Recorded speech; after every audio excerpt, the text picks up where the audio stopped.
yangu ni matatu kwa ufupi, kwa vile masaa yamesonga. Vile nilivyosema, hatutaki tuongee mengi. Pia kwa kanisa tuna utaratibu wa kuheshimu kanisa wakati wa ibada. Kwa hivyo mambo mengi ya kisiasa na uongozi hatusemi kwa kanisa. Walakini nitasema mwanzo, kama gavana wenu, wakati mlinipa hii jukumu la kuongoza Kiambu mwaka wa 2022 na term yangu ambayo mmenipa inaisha 2027, nilikata kauli na nikasema, kwa vile niliwahudumia kama seneta miaka 10, nikienda kutafuta jinsi pesa zinaweza kukuja hapa kaunti ya Kiambu kutusaidia, nikasema wacha nibadilishe mwelekeo uliokuwa kule mbeleni, ya kwamba viongozi wakichaguliwa wanasahau waliowachagua na jukumu lao na kujitia mbele kwanza. Ndio unaona wengi kwanza mtu anaenda kushughulikia siasa zake ndiye akae mbele. Hiyo miaka 5 nilisema Kiambu County, governor wenu, sitawaongoza wana Kiambu kwa mambo ya siasa, lakini tutashughulika na mambo ya maendeleo. Kwa hii ward yetu ya Denderu, kwa vile mkataba wangu wa kwanza nilisema nitabadilisha hali ya masomo ndani ya kaunti ya Kiambu. Mashule yetu yote ambayo yako hii ward ya Denderu, hakuna shule hata moja kufika siku ya leo ambaye sijajenga shule mpya ya watoto, ile tunaita ECD, na kumaliza zote.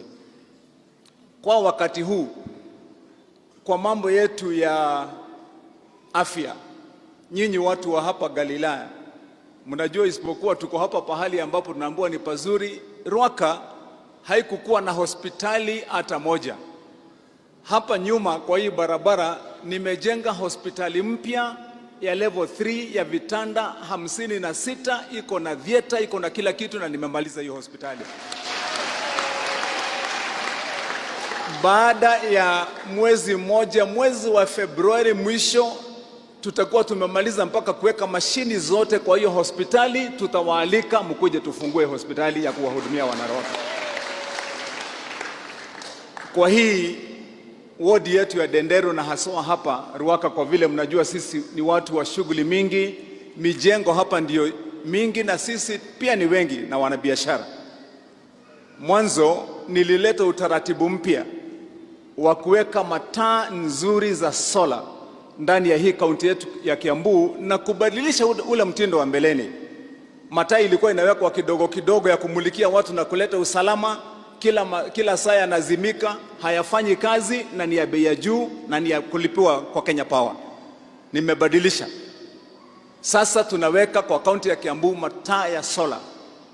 Ile bill yenye nimekuwa nikilipa kwa kaunti ya milioni 700 kila mwaka, sasa tumeokoa hiyo pesa na kupeleka kwa basari.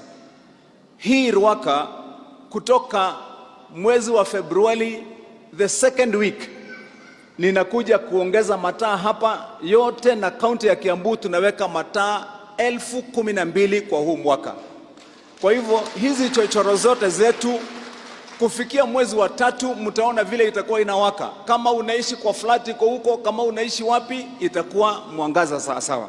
Ya mwisho, hapa kwetu Ruaka, hapa kwenye soko letu hapo chini ya hii hapo mbele ya Quickmart hiyo hapo chini, mnajua hapo kulikuwa na mahali ambapo kunafaa kukuwa na soko nzuri ya Ruaka, ambapo wamama wetu na wanabiashara wanauzia pahali pazuri kuweka vitu vyao, na tunamaliza huu msongamano wa magari na watu hapa kwa barabara. Nimeshaanzilisha saa hizi, labda hamjaona kwa vile soko tumeanza kujenga upande huu wa nyuma na mbele kuna watu.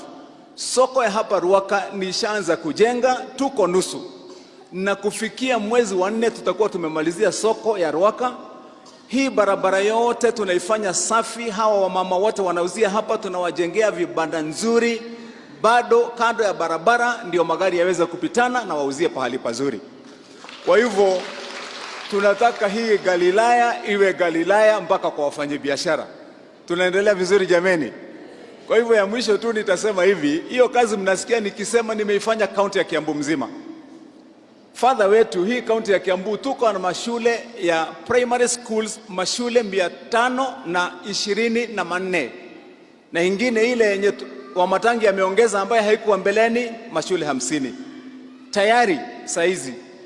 Kwa historia ambaye haijaonekana Kenya siku ingine, gavana wa Kiambu, mimi ndio gavana wa kwanza ambaye nimejenga kwa miaka mitatu mashule 512 na kuyamaliza yote. Mnajua watoto wetu wakiingia kwa shule wanakunywa maziwa, wanakula mayai, wanakunywa uji ya vitamin.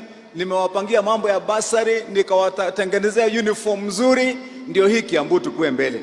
Na hii Ruaka yetu na mahali popote tukae kama watu ambaye wanaangazia mbele. Kwa hivyo nitawaomba tu, ile mimi tu naweza kuwaulizia, najua mumeona mengi kunihusu, masaibu, mateso, changamoto, kutafutwa, kugandamishwa, kuharibiwa mali. Mumeona mpaka hata mahali ambapo mimi nilianzilisha biashara, na Father uniruhusu niseme hivyo, kwa vile kwa historia yangu watu wengi hawajajua historia yangu. Mimi ni mtoto wa single mother na ni firstborn kwa familia yangu. Wengine wako nyuma yangu. Mama yangu alikuwa kwa ile amejaribu yote maisha yote, alikuwa ameweka ka kiosk ya makaratasi kule industry area akiwa anauza chai na mandazi.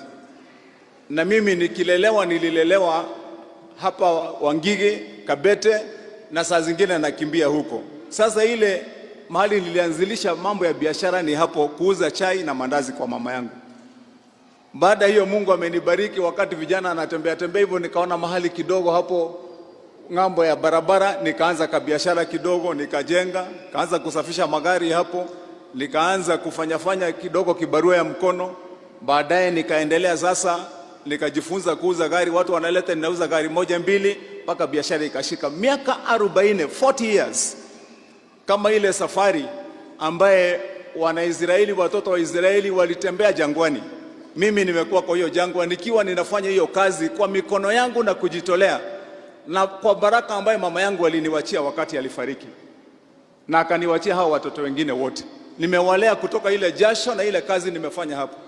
Na nyinyi wote mliona usiku nilipangiwa, watu wakakuja kwa hasira na kuharibu na kwa chuki, wakabomoa hiyo biashara yangu.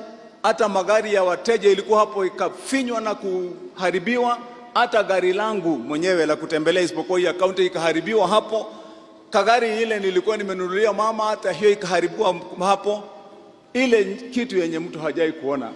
Lakini yote nimesema mimi nimewachia Mwenyezi Mungu, kwa vile hii mikono bado imebaki, hii akili imebaki, na amenipatia uhuru wa kufanya kazi. Ile kitu sitafanya, sitapoteza mwelekeo. Nitakaa vile nilivyokuwa, kusimama na kulenga ambalo nilikuwa na haja nalo, huduma kwa watu wa Kiambu. Na kwa hivyo hiyo kazi ndio nitaendelea naye. Hamtanisikia huko kwa matusi, hamtanisikia huko kwa kuongea mambo ya chuki na vita, lakini kwa kazi mtaniona. Na ndipo mnasikia siku hizi kwa hii kaunti ya Kiambu tuko na msemo mmoja, tunasema kazi ndiyo hiyo na roho ndiyo hiyo. Kwa hivyo kazi yetu tutatenda, sisi hatuna wasiwasi, hatuna haja na siasa, na msiwe na wasiwasi. Ile kitu nawaomba ni maombi yenu. Mtatupatia maombi jameni, ndio tuelekeze, tuendeleshe hii kazi yetu ya kaunti ya Kiambu. Kwa hivyo ni hayo Father wetu, kwa vile najua tuko na mambo mengi hapa, shughuli ya kanisa. Nilisikia wakati tulikuja tuko na mambo hapa kidogo, najua kanisa tuko na loan, tutapanga, lakini mimi unipatie ruhusa tu kwa heshima nitoe kidogo yangu ile niliyokuwa nayo ya kuchangia kwa kazi ya kanisa. Na kwa vile tulikuja na viongozi wengi hapa, hawa pia nao tunalepoa kamshahara, hata nyinyi mkate kidogo kwa kamshahara, mlete tuweke hapa isaidie kazi ya Mungu. Ama namna gani jameni? Yes, so hata kama ilibomolewa ingine huko, ile imebaki, Mungu anabariki, hiyo itakuwa mzuri. Ama namna gani jameni? Kwa hivyo hiyo hapo ndio tupo, na kwa hivyo nyinyi mkuje hapa. Wapi mwenye kikapu? Wapi kiongozi wetu wa kanisa? Katekista nani atalete kaki?